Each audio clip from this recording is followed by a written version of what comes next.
ನಮಸ್ಕಾರ. ಚಂದ್ರಶೇಖರ್ ಹೆಗ್ಡೆ ಚಾನಲಿಗೆ ನಿಮಗೆಲ್ಲ ಸ್ವಾಗತ.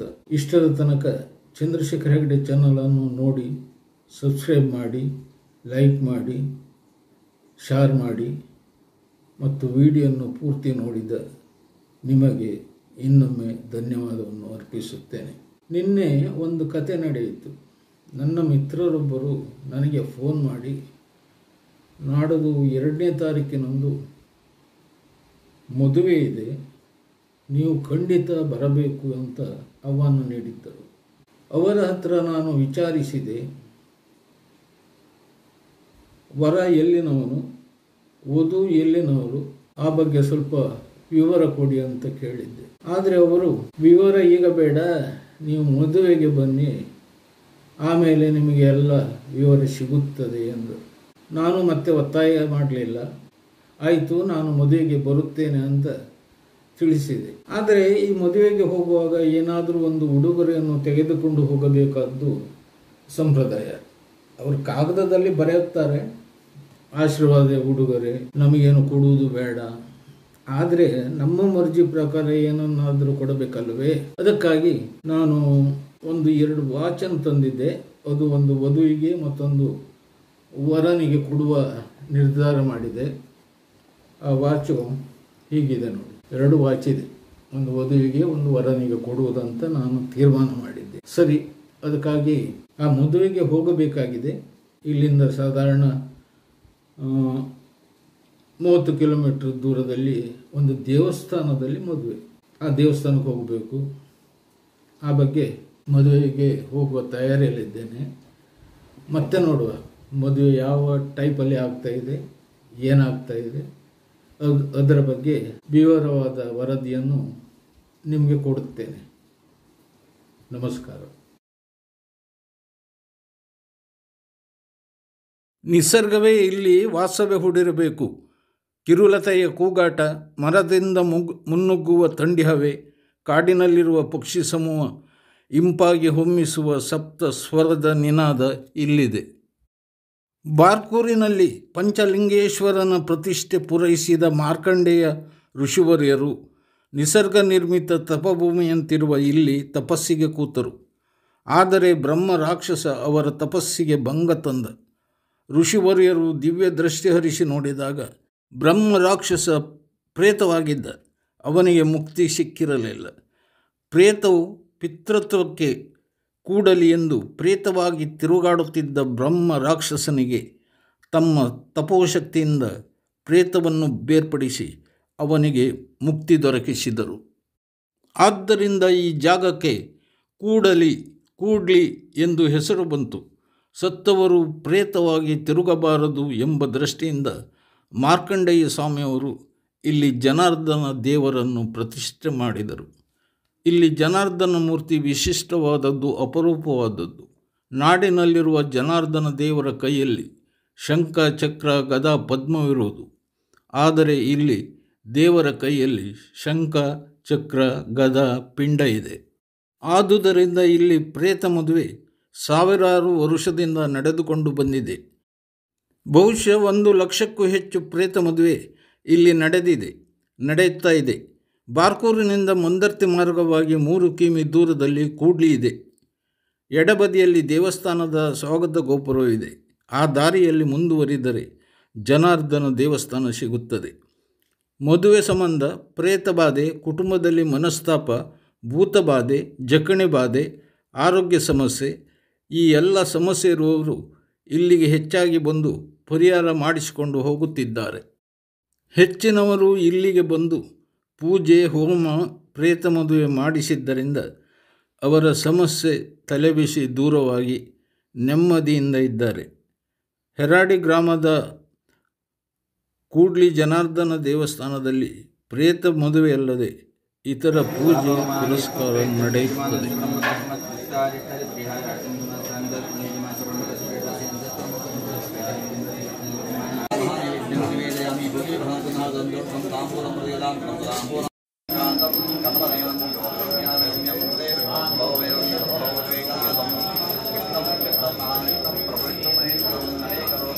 नमो नमः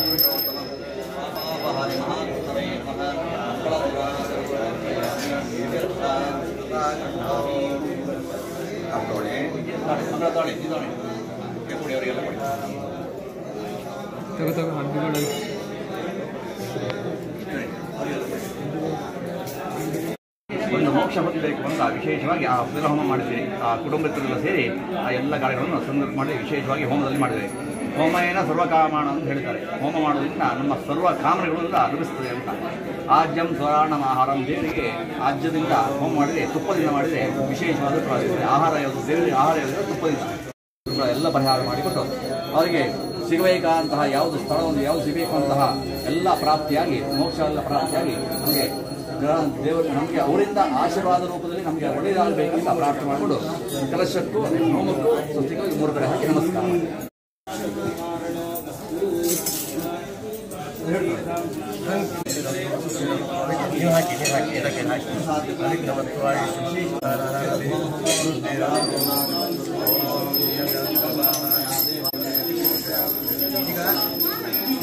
ಈಗ ಹೆಣ್ಣಿಗೆ ಗಂಡಿದಾಯ್ತು, ಇದೀಗ ಇದು ಹೆಣ್ಣು ನಿಮ್ಮ ಕಡೆ ಈಗ ಗಂಡಿಂದಾಯ್ತಲ್ಲ, ಈ ಗಂಡು ನಿಮ್ಮ ಕಡೆ ಈಗ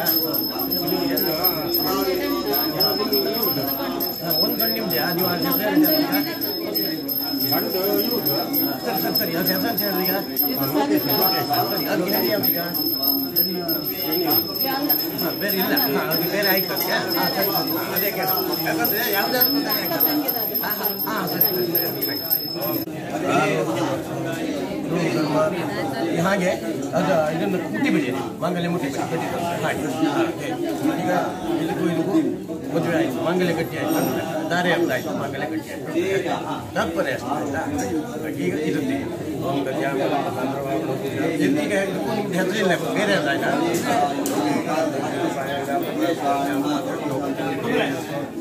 ಬೇರೆ ಕಡೆ ಆಗಿದೆ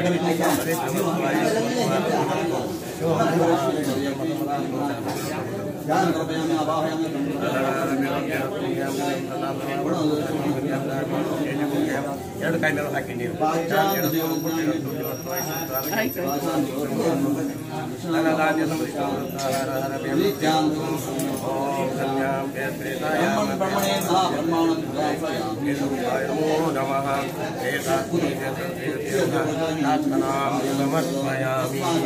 ಹಾಗೆ ಇಲ್ಲಿಗ ಈ ಹೆಣ್ಣು ಇದೀಗ ಇದರ ಮುಟ್ಟಿಗೆ ತಾಳಿ ಕಟ್ಟಿ ಈ ಹೆಣ್ಣು, ಈ ಗಂಟಿಗೆ ಇದು ಹೆಣ್ಣು ಆಯ್ತಾ. ಇಲ್ಲಿಗೆ ತಾಳಿ ಮುಗಿಬಿಡಿ. ಹಾಂ ಸರಿ, ತಾಳಿ ಕಟ್ಟಿ ಹಾಗೆ ಓಂ ಶಾಂತಿ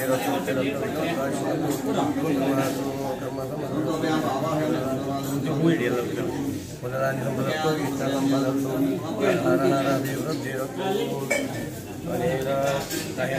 ಗರ್ಭತ್ತಂ ಹೇಮಿ ವಿಭಾಗ ಅನಂತಂ ಶಾಂತಿ ಹಚ್ಚಿ ಅನಂತಂ ಶಾಂತಿ ಹಚ್ಚಿ ಅಲ್ಲ ಹಚ್ಚಿ ಕಾಯಿ ಹಚ್ಚಿ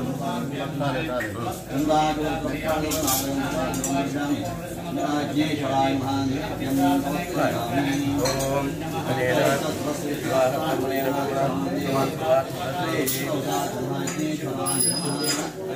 ಜನಾರ್ದನ ಪ್ರಿಯದಾಮ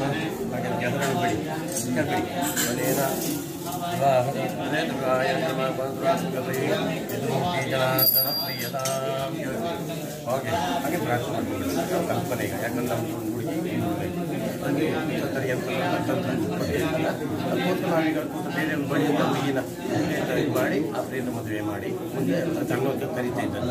ಈಗ ನಾವೆಲ್ಲ ಮಾಡುವಂಥ ತಿರುವಮ್ಮ ಎಲ್ಲ ಮಾಡಿ ಬೇಕಾದ ಸಂಸ್ಕಾರ ಮಾಡಿ ತಿರುವಮ್ಮ ಮಾಡಿ ಶುದ್ಧ ಮಾಡಿ ಆಮೇಲೆ ಬೇಕಾದಂಥ ಕಲ್ಪನೆ ಮಾಡಿ ಈಗ ಮದುವೆಯನ್ನು ಸಂಸ್ಕಾರ ಮಾಡಿ ಆಯಿತು. ಇನ್ನು ಅವರು ಮಾಡಿ ನಾವು ಅನ್ನೋದು ಬರಬೇಕು ಅನ್ನೇರಿ ಪದ್ಧತಿ ಅಂತ. ಈಗ ಇದನ್ನು ದೇವರ ಕಾಲಲ್ಲಿ ಕೊಡುವಂಥದ್ದು. ಈಗ ತಾಯಿ ತಗೊಂಡು ದೇವರ ಕಾಲಲ್ಲಿ ಕೊಡುವಂಥದ್ದು ಬಂದು ಬಿಸಲಾಗಿ ಇವತ್ತು ಬಿಸಲಾಗಿ ಹೇಳಿರಲ್ಲ, ಅದು ಹೇಳ್ತಾ ಬಂದ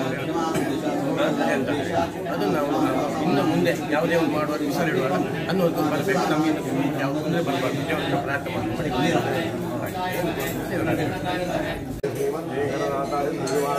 ನಮಃ ಪ್ರಾರ್ಥನಾ ಪ್ರಾರ್ಥನೆ ಈಗ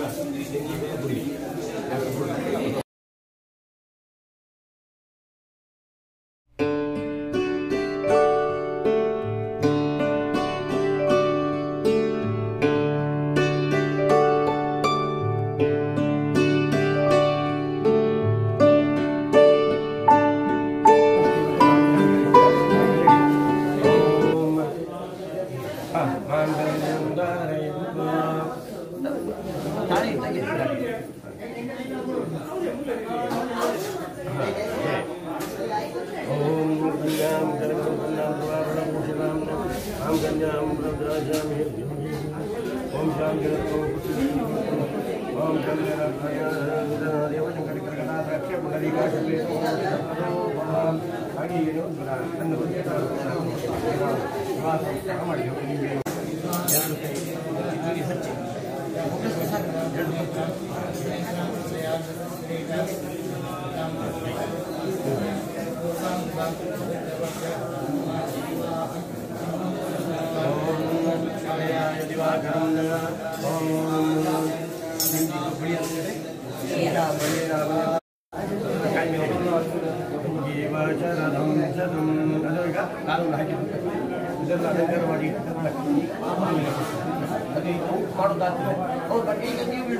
ಪ್ರಾರ್ಥನಾಂ ಸಮರ್ಪಯಾಮಿ. ನೀವು ಪ್ರಾರ್ಥನೆ ಮದುವೆ ಆಗಿ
ಶ್ರೀ ಜನಾರ್ದನಾಯ ನಮಃ. ಬಾರ್ಕೂರಿನ ಕೂಡ್ಲಿ ಶ್ರೀ ಜನಾರ್ದನ ದೇವರನ್ನು ಮಾರ್ಕಂಡೇಯ ಋಷಿಗಳು ಸ್ಥಾಪನೆ ಮಾಡಿದರು. ಕೂಡ್ಲಿ ಇಲ್ಲಿ ದೇವರ ವಿಶೇಷತೆ ಅಂದರೆ ಶಂಖಚಕ್ರ ಗದಾ ಪಿಂಡ. ಎಲ್ಲ ದೇವರಿಗೂ ವಿಷ್ಣುವಿಗೂ ಶಂಖಚಕ್ರ ಗದಾ ಪದ್ಮ. ಆದರೆ ಇಲ್ಲಿನ ಕೂಡ್ಲಿ ಶ್ರೀ ಜನಾರ್ದನ ದೇವರ ಕೈಯಲ್ಲಿ ಒಂದು ಕೈಯಲ್ಲಿ ಪಿಂಡ. ಇಲ್ಲಿ ವಿಶೇಷವಾಗಿ ಅಪರಕ್ರಿಯೆ ಅಂದರೆ ಉತ್ತರಕ್ರಿಯೆ, ಶ್ರಾದ್ದ, ತಿಲಹೋಮ, ಪ್ರಾಯಶ್ಚಿತ್ತ, ಮೋಕ್ಷ ನಾರಾಯಣ ಬಲಿ ಹಾಗೂ ವಿಶೇಷವಾಗಿ ಪ್ರೇತ ವಿವಾಹ. ಪ್ರೇತ ವಿವಾಹ ಅಂದರೆ ಹಿಂದೆ ಕುಟುಂಬದಲ್ಲಿ ಶಿಶು ಮರಣಪಟ್ಟಾಗ, ಮದುವೆ ಆಗದೆ ತೀರಿ ಹೋದಾಗ ಹೆಣ್ಣಾದರೆ 16 ವರ್ಷ, ಗಂಡಾದರೆ 18 ವರ್ಷದ ನಂತರ ಅದಕ್ಕೆ ವಿವಾಹ ಸಂಪ್ರದಾಯ ಅಪರ ಷೋಡಶ ಅಂತೇವೆ. ಅಂದರೆ ಪ್ರಥಮ ಅಮಾವಾಸ್ಯೆ ದಿನ ಈ ಕಾರ್ಯಕ್ರಮವನ್ನು ನಾವು ಮಾಡ್ತೇವೆ. ಪ್ರಥಮ ಅಮಾವಾಸ್ಯೆಗೆ ಒಂದು ತೆಂಗಿನಕಾಯಿಗೆ ಆ ಪ್ರೇತವನ್ನು ಆ ತೆಂಗಿನಕಾಯಿಗೆ ಆಕರ್ಷಣೆ ಮಾಡಿ ಅದಕ್ಕೆ ಸಮುದ್ರ ಅಥವಾ ತೀರ್ಥ ಸ್ನಾನ ಮಾಡಿ ಅದಕ್ಕೆ ಸಮುದ್ರ ಸ್ನಾನ ಮಾಡ್ತೇವೆ. 2ನೇ ಅಮಾವಾಸ್ಯೆ ದಿನ ಅದಕ್ಕೆ ಸ್ನಾನ. ಮೂರನೇ ಅಮಾವಾಸ್ಯೆಗೆ ಅದಕ್ಕೆ ದಶವಿಧಿ ಸ್ನಾನ, ಪಿಂಡ ಪ್ರದಾನ, ತಿಲಹೋಮ, ದಾನಾದಿಗಳನ್ನು ಮಾಡಿ ಆ ಪ್ರೇತಕ್ಕೆ ವಿವಾಹ ಅಂದರೆ ತೆಂಗಿನ ಕಾಮಧೇನು ಕಲ್ಪವೃಕ್ಷ ಋಷಿಮುನಿಗಳಿಂದ ಮಾಡಿಕೊಂಡಂತೆ ಕಾಮಧೇನು ಕಲ್ಪವೃಕ್ಷದಂತೆ ಅಂದರೆ ತೆಂಗಿನ ಗಿಡಕ್ಕೆ ವಿವಾಹ ಮಾಡಲಿಕ್ಕಾಗುತ್ತೆ. ಗಂಡು ಹೆಣ್ಣು ಮರಣಪಟ್ಟಾಗ ತೆಂಗಿನ ಗಿಡದಲ್ಲಿ 2 ಅಂಶ ಇದೆ ಅಂತ ನಮ್ಮ ಭಾವನೆಯಿಂದ ಅದಕ್ಕೆ ತೆಂಗಿನ ಗಿಡದಲ್ಲಿ ವಿವಾಹ ಮಾಡಿ ಆ ಫಲವನ್ನು ಅವರವರ ದೈವ ಸ್ವಾಧೀನ ಕೊಟ್ಟು ಬಳಿಸುವ ಕ್ರಮ ಮಾಡ್ತಾರೆ. ವಿಶೇಷವಾಗಿ 1,500 ವರ್ಷದ ಇತಿಹಾಸ ಇರುವಂತಹ ಶ್ರೀ ಜನಾರ್ದನ ದೇವರು. ಇದು 3ನೇ ಅಮಾವಾಸ್ಯೆ ದಿನ. ಪ್ರಥಮ ಅಮಾವಾಸ್ಯೆಗೆ ಅದಕ್ಕೆ ವಾಯ್ದೆ ಮಾಡಿ 2ನೇ ಸ್ನಾನ, 3ನೇದಕ್ಕೆ ದಶವಿಧಿ ಸ್ನಾನ, ಪಿಂಡ ಪ್ರದಾನ, ತಿಲಹೋಮಾದಿಗಳನ್ನು ಮಾಡಿ ಆ ಫಲವನ್ನು ಅವರವರ ದೈವ ಸ್ವಾಧೀನಕ್ಕೆ ಕೊಡುವುದು. ಇದು 3ನೇ ಅಮಾವಾಸ್ಯೆ ತಿಲಹೋಮ ಮಾಡಿ ಅವರವರ ದೈವ ಸ್ವಾಧೀನ. ಕೆಲವರು ದೈವ ಅತಂತ್ರವಾಗಿರುವಾಗ ಅತಂತ್ರ ಅಂದರೆ ಚಲನೆ ಮಾಡಿ ಅಥವಾ ಪುನಃ ಪ್ರತಿಷ್ಠೆ ಮಾಡೋಕ್ಕೋಸ್ಕರ ಚಲನೆ ಮಾಡಿ ಇಟ್ಟದಿದ್ದರೆ ಅದಕ್ಕೆ ನಾವು ಆ ಫಲವನ್ನು ಇಲ್ಲೇ ನಮ್ಮ ದೇವರ ಸ್ವಾಧೀನ ಇಟ್ಟುಕೊಂಡು ಪುನಃ ಅವರ ಕುಟುಂಬದ ಪ್ರೇತವನ್ನು ಅವರ ದೇವರ ಸ್ವಾಧೀನಕ್ಕೆ ಬಿಟ್ಕೊಡ್ಲಿಕ್ಕಾಗತ್ತೆ. ಇಲ್ಲೇ ಸ್ಥಾಪನೆ ಮಾಡಿ ಇಟ್ಕೊಂಡು ಅವರು ಬೇಕಾದಾಗ ನಮ್ಗೆ ಇಲ್ಲಿಂದ ಬಿಟ್ಕೊಡ್ಲಿಕ್ಕಾಗತ್ತೆ. ಇವತ್ತು ಹೆಣ್ಣು ಗಂಡು ಅಂದರೆ ಬೇರೆ ಬಳಿ ಸಂಪ್ರದಾಯದ ಪ್ರಕಾರ ಮಾಡಿದ್ದೇವೆ. ಈಗ ಕೆಲವರಿಗೆ ಗಂಡಿಲ್ಲ, ಹೆಣ್ಣು ತೀರಿದಾಗ ತೆಂಗಿನ ಗಿಡದಲ್ಲಿ ವಿವಾಹ ಮಾಡಿ ಅವರ ಸಂಪ್ರದಾಯತೆ ಬಳಿಸುವ ಕ್ರಮ. ಅವರ ತಾಯಿ ವರ್ಗ ಅಂದರೆ ಅಳಿಯಕಟ್ಟು ಪ್ರಕಾರ ತಾಯಿ ವರ್ಗಕ್ಕೆ ದೈವ ಕೊಟ್ಟು ತಾಯಿ ವರ್ಗದ ದೈವದ ಸಾನ್ನಿಧ್ಯದಲ್ಲಿ ಆ ಕಾಯನ್ನು ಫಲವನ್ನು ಒಡೆದು ಎಡೆಮಿಸಾಲು, ಊರ ಭಾಷೆಯಲ್ಲಿ ಎಡೆಮಿಸಾಲು ಬಳಸುವ ಕ್ರಮ ಮಾಡ್ತಾರೆ. ಇವತ್ತಿನ ದಿನದಲ್ಲಿ ವಿವಾಹ ಅಂದರೆ ನಾವು ದೇವಾಜ್ಞೆ ದ್ವಿಜ ಸನ್ನಿಧವು ಅಂದರೆ ಇದಕ್ಕೆ ಸಾಕ್ಷಿ ಯಾರು ಕೇಳಿದರೆ ದೇವತೆಗಳು ಒಳಗಿರುವಂತಹ ಜನಾರ್ದನ ಸ್ವಾಮಿ ಹಾಗೂ ಅಗ್ನಿ, ನಾವು ಮಾಡುವಂಥ ಅಗ್ನಿ ಅಂದರೆ ಹೋಮ. ದೇವ ಅಗ್ನಿ ದ್ವಿಜ ಸಮೂಹವೇ ನಮಗೆ ಇದಕ್ಕೆ ಸಾಕ್ಷಿ. ದೇವಾಗ್ನಿ ದ್ವಿಜ ಸನ್ನಿಧವು, ದೇವರ ಸಾನ್ನಿಧ್ಯದಲ್ಲಿ ಎಂಗೇಜ್ಮೆಂಟ್ ನಿಶ್ಚಿತಾರ್ಥವನ್ನು ಪೂರೈಸಿ ಆನಂತರ ಅವರ ಹೋಮ ಮಾಡಿದ ಸ್ಥಳದಲ್ಲಿ ನಾವು ಅದಕ್ಕೆ ವಿವಾಹ ಮಾಡಿ ಪುನಃ ಅವರ ದೈವ ಸ್ವಾಧೀನಕ್ಕೆ ಬಿಟ್ಟುಕೊಡ್ತೇವೆ. ಸಜೀವದಲ್ಲಂತೆ ಇದಕ್ಕೆ ಶಬ್ದ ಮಾತ್ರ ಪ್ರೇತೇನ ವಿವಾಹೇನ ಇಮಾಂ ಪ್ರೇತಾಂ ಪ್ರದಾಸ್ಯಾಮಿ. ಆ ಪ್ರೇತಕ್ಕೆ ನಾವು ಸಜೀವದಲ್ಲಿ ದಾರಿ ಸೀರೆ ಉಡ್ತೇವೆ. ಇದಕ್ಕೂ ಸಂಬಂಧಪಟ್ಟಂತೆ ವಿವಾಹ, ವೇಷ್ಟಿ ಶಾಲ, ರೌಕೆ ಕಣ, ಕರಿಮಣಿ, ಕಾಲುಂಗ್ರ ಎಲ್ಲ ಇಟ್ಟು ಅದಕ್ಕೆ ನಾವು ಸಜೀವದಲ್ಲಿ ಹೇಗೆ ಮಾಡ್ತೇವೋ ನಿರ್ಜೀವದಲ್ಲೂ ಅದೇ ರೀತಿ ಮಾಡಬೇಕಂತ ಹಿಂದಿನ ಋಷಿಮುನಿಗಳ ಮಾಡಿಟ್ಟಿದ್ದಾರೆ. ಅದೇ ರೀತಿಯಂತೆ ಈಗಲೂ ನಡೀತಾ ಇದೆ, ಹಿಂದೂ ನಡೀತಾ ಇದೆ. ನನ್ನ ತಂದೆ ಕಾಲದಿಂದ, ನನ್ನ ಮುತ್ತಜ್ಜ ಕಾಲದಿಂದಲೂ ಈ ಕ್ರಮವನ್ನು ಮಾಡ್ತಾ ಇದ್ದಾರೆ. ಸಾಧಾರಣ ಎಷ್ಟು ಒಂದು 10,000 ಮದುವೆ ಆಗಿದೆಯಾ? ಜಾಸ್ತಿ, ಸಾಮಾನ್ಯ ಲಕ್ಷಗಟ್ಟಲೆ ವಿವಾಹ ಆಗಿದೆ ಈ ಸಾನ್ನಿಧ್ಯದಲ್ಲಿ. ಈ ಅಮಾವಾಸ್ಯೆಗೆ ಸ್ವಲ್ಪ ಜಾಸ್ತಿ, ಮುಂದಿನ ಅಮಾವಾಸ್ಯೆಗೆ ಇಲ್ಲ, ಯಾಕೆಂದರೆ ಪಿತೃಪಕ್ಷದ ಅಮಾವಾಸ್ಯೆ. ಆನಂತರ ದೀಪಾವಳಿ ಅಮಾವಾಸ್ಯೆಗೆ ಇರುವುದಿಲ್ಲ. ಅಂದರೆ ವೃಶ್ಚಿಕ ಮಾಸ, ಊರ ಭಾಷೆಯಲ್ಲಿ ಕೊಡಿ ತಿಂಗಳು, ಡಿಸೆಂಬರ್ ನಂತರ ಮತ್ತೆ ಪ್ರಾರಂಭವಾಗುತ್ತೆ. 3 ಅಮಾವಾಸ್ಯೆ ಸ್ನಾನ ಮಾಡಲೇಬೇಕು. ಇವತ್ತೀಗ ಮೈಸೂರಿನಿಂದ ಬಂದಿದ್ದರೆ, ಮಂಗಳೂರಿನಿಂದ ಬಂದಿದ್ದರೆ, ಬೈಕಂಪಾಡಿ ದೂರಿಂದ ಬರ್ತಾರೆ, ಬೆಂಗಳೂರಿನವರು ಬಂದಿದ್ರೆ ಫಲ ಸಿಕ್ಕಿದೆ. ಯಾಕೆಂದರೆ ಕೆಲವರು ಯಜಮಾನ್ರೇ ಬಂದು ಹೇಳ್ತಾರೆ, ಈಗ ಕುಟುಂಬದಲ್ಲಿ ವಿವಾಹ ಪ್ರತಿಬಂಧಕ ದೋಷ, ಸಂತತಿ ಪ್ರತಿಬಂಧಕ ದೋಷ ಇದ್ದಾಗ ಆ ಪ್ರೇತಕ್ಕೆ ಅಮಾವಾಸ್ಯೆ ಸ್ನಾನ ಮಾಡಿ ವಿವಾಹ ಮಾಡಿದ ನಂತರ ಅವರಿಗೆ ಅಭಿವೃದ್ಧಿಯಾಗಿದೆ. ಯಾಕೆಂದರೆ ಕುಟುಂಬದಲ್ಲಿ ವಿವಾಹ ಆಗಿದೆ. ಈಗ ಅಲ್ಲಿ ಒಬ್ಬರು ಬಂದಿದ್ದರೆ ಇವತ್ತು ಅವ್ರದ್ದು ಮಾಡಿದೆ, ಎಂಗೇಜ್ಮೆಂಟ್ ಆಗಿದೆ. ಡಿಸೆಂಬರ್ ಸಮಯದಲ್ಲಿ ಅವ್ರದ್ದು ಮಗಳ ಮದುವೆ. ಸುಮಾರು ಪ್ರಯತ್ನ ಪಟ್ಟಿದ್ರೆ ಈಗ ದೇವರು ನಡೆಸಿದ್ದಾನೆ. ಅಂದರೆ ನಮ್ಮ ಭಾವನೆ ಇದರಿಂದೇ ಅಂತಲ್ಲ, ಯದ್ಭಾವಂ ತದ್ಭವತಿ, ನಮ್ಮ ಭಾವನೆಯಿಂದ ನಾವು ಈ ಕಾರ್ಯವನ್ನು ಮಾಡ್ತಾ ಬಂದಿದ್ದೇವೆ.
प्रजायते पुरुषं समगम्यं प्रजामि शरणमयं सर्वदा सर्वकालेषु नास्तेषां येषां विदो भगवान् मङ्गलाय करुणाहे प्रजामि यजमानो यजमानः ध्यानदर्पयां दशदेवताभ्य नमः ध्यानादि षोडशप्रजां दर्पयामि इति दशदेवताभ्यः बळि सियान बड़े विवृद्धि अत्र मत के आशीर्वाद के सासो नासे महराज जड़ते नासुरवदा नुरा गुदरी दरदा कृष्णा भीमर देश गोरियो श्रीगंडकी गोरी कावेरी गंगा प्रयाग हरिता नेत्रा प्रियादया भगुरव श्री हरिपाद परिवार